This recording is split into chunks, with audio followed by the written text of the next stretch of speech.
C'est la fin à Genève des pourparlers trilatéraux entre Kiev et Moscou, et on a parlé de pourparlers difficiles. Écoutez Vladimir Belinsky, il est chef de la délégation russe dans les pourparlers. Il a affirmé que ces négociations étaient effectivement compliquées à la sortie de la réunion. Les négociations se sont déroulées pendant 2 jours. Elles ont duré très longtemps hier, sous format différent, et environ 2 heures aujourd'hui. Elles ont été difficiles mais professionnelles. Une nouvelle rencontre aura lieu bientôt. C'est tout ce que nous voulions dire. Voilà, le Ksenia, on entend une voix, j'allais dire, à tout le moins fatigué, si ce n'est triste de ne pas être arrivé à un résultat. Mais enfin, il le dit, on a fait plusieurs formats de réunion, donc on a l'impression qu'à chaque, quoi qu'on fasse, sous quelque format que ce soit, finalement, ça ne marche pas. Vous savez, aujourd'hui, attendre un résultat immédiat, c'est un peu trop optimiste. C'est sûr qu'il y a des négociations qui sont très dures.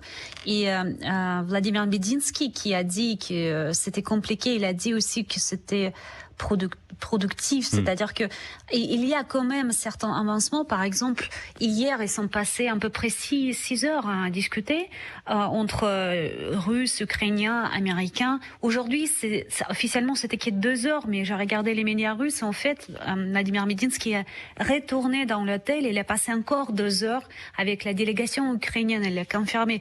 Donc, il y a quand même les échanges, et c'est sûr qu'il y a des points importants parce que Medinsky lui-même, vous savez, les Russes ont changé encore une fois la tête des délégations, parce que si le pourparleur à Abu Dhabi était avec plutôt les gens des côtés militaires, Vladimir Medinsky, c'est quelqu'un qui a participé déjà dans les pourparlers à Istanbul en 2022. Vous vous souvenez quand tous les deux côtés étaient très proches de signer un accord, et c'est Boris Johnson qui a appelé Vladimir Zelensky, qui demandait de ne pas signer cet accord, de pays continuer en fait de résister.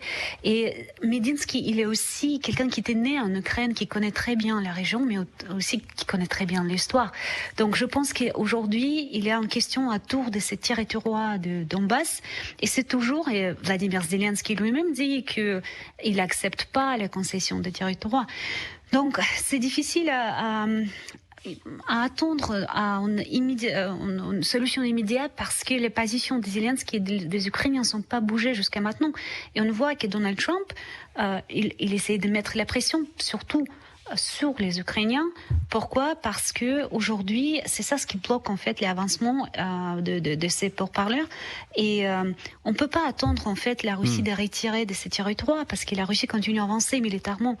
Donc logiquement parlant, ça doit être les Ukrainiens s'ils veulent arrêter aujourd'hui, parce que s'ils n'arrêtent pas, la Russie va continuer. Dans des mois à venir, ils vont reprendre ces territoires de Donbass qui sont aujourd'hui encore sous contrôle ukrainien. Et aujourd'hui, Vladimir Poutine, son actualité, c'est qu'il a dénoncé les sanctions contre Cuba en recevant le chef de la diplomatie cubaine. Il a dénoncé l'embargo pétrolier américain qui asphyxie, selon lui, Cuba. Ça veut dire ça veut dire quoi ? Est-ce que c'est un message pour dire, voilà, je suis là, mais en fait, je m'occupe d'autres sujets, parce que finalement, ça patine sur les pourparlers avec l'Ukraine, où il le dit parce que c'est une question importante et qu'il faut la solutionner. Comment est-ce qu'on interprète, Ksenia, cette sortie du président russe ?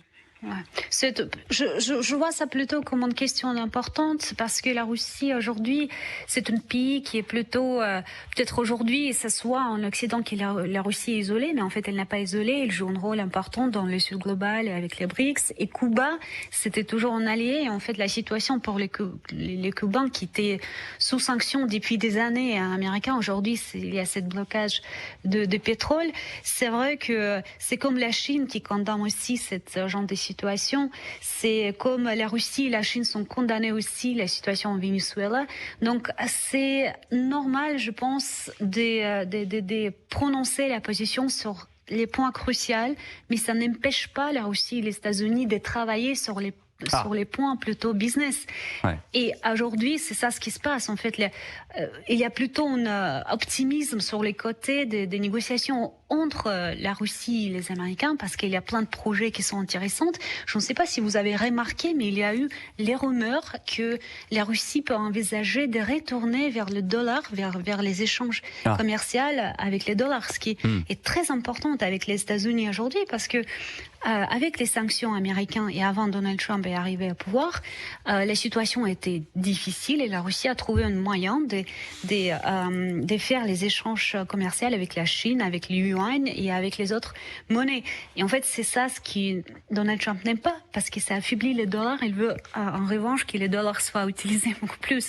Donc, il y a plein de choses intéressantes pour les États-Unis. Je pense qu'aujourd'hui, c'est clair que Donald Trump, qui est un businessman, veut plutôt continuer avec la Russie et veut plutôt rapprocher la Russie et ne pas laisser la Russie rapprocher encore plus vers la Chine, qui reste toujours pour Donald Trump et les États-Unis, on peut dire une cible stratégique parce oui, même que si c'est un partenaire commercial entre les deux. Bien sûr. On va continuer de parler de tout ça dans un petit instant. Une petite pause, le journal permanent et on se retrouve pour parler des questions internationales sur Europe 1. À tout de suite.